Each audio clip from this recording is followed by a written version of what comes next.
Mungkin karena saya bukan seorang yang melayani full time di gereja, saya lebih terbeban kepada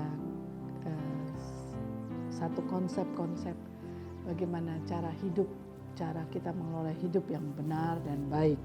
Dan banyak hal yang baru yang saya alami sekarang adalah yang saya dapati saat-saat sekarang ini, sesuatu yang bagi saya sendiri adalah unik.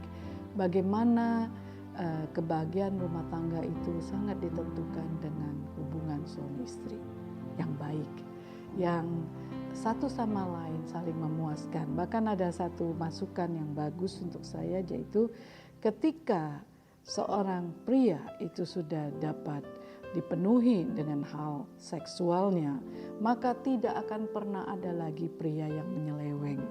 Kenapa pria bisa menyeleweng? Karena urusan dalam satu hal itu tidak terpenuhi. Pemirsa mungkin bisa mentertawakan saya. Bahkan ada satu orang berkata kepada saya, "Ibu, saya sudah melakukan yang terbaik, tapi kenapa suami saya seperti itu?" Ya, saya boleh katakan ada juga pria yang memang punya hal yang sangat berbeda, yaitu mungkin dia punya background, latar budaya, atau sesuatu hal yang membuat dia itu tidak pernah puas dengan satu, sekalipun diapakan juga dia tetap akan mencari yang lain. Tapi in konsep, saya bicara dengan globalnya, kalau seseorang pria itu sudah dipenuhi dengan hal yang benar, dan demikian juga wanita itu dipenuhi kebutuhannya, maka rumah tangga itu akan tentu tidak akan pernah terjadi percekcokan. Kalaupun ada terjadinya percekcokan, biasanya dapat diselesaikan di atas ranjang. Itu dikatakan beberapa orang kepada saya, dan saya tadinya berpikir, wah itu tabu ya, kita sebagai seorang rohaniawan merasa tidak boleh bicarakan itu. Tapi itu tidak pikiran saya itu sekarang saya pikirkan itu adalah hal yang salah. Saudara yang dikasihi Tuhan, kenapa Tuhan katakan bahwa ada tulisan tentang seks dalam Alkitab? Seks itu sesuatu hal yang diciptakan Tuhan. Dan seks itu sesuatu hal yang sudah sangat tua di dunia ini, bahkan mungkin sejak pertama kali manusia diciptakan itu telah ada. Dan ada hal yang lain yang saya pelajari di sini adalah yang saya bicarakan sebelumnya tadi tentang kebersihan. Bagaimana seorang wanita harus menjaga kebersihannya, demikian seorang suami, dan bagaimana seorang suami dapat meningkatkan libidonya.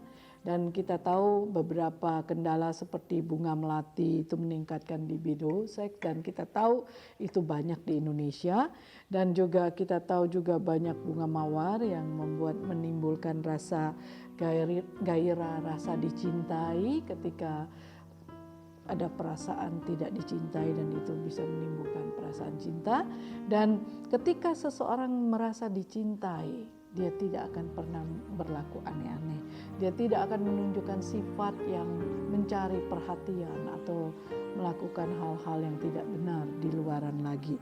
Nah, para pemirsa yang dikasihi Tuhan, kadang-kadang kita harus memikirkan apakah itu dosa ketika kita membicarakan satu sama lain. Saya boleh katakan tidak. Kenapa? Karena itu adalah satu kebutuhan.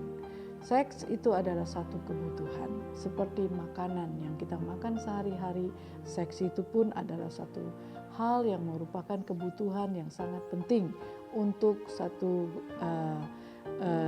biologis, kepenuhan biologis, untuk dapat menenteramkan perasaan, membuat perasaan itu tenang, membuat perasaan itu baik.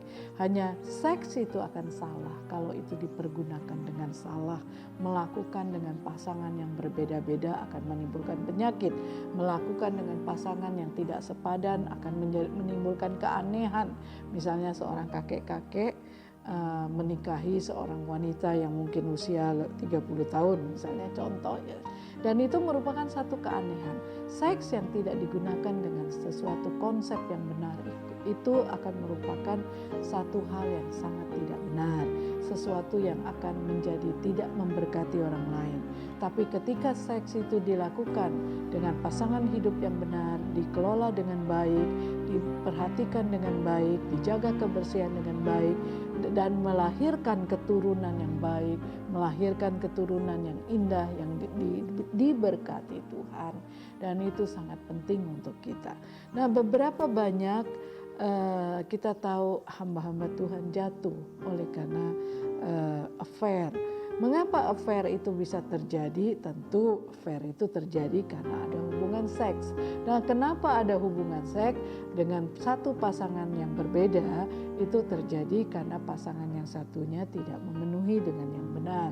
Nah, inilah yang harus kita perhatikan pemirsa, supaya keluarga kita bahagia, kita juga bahagia. Mari kita menghargai sesuatu pemberian Tuhan dengan menjaga dan melakukan dengan baik dan menjaganya dengan bersih. Seperti hati kita bersih, tubuh kita pun bersih, pikiran kita bersih. Tuhan berkati. Amin.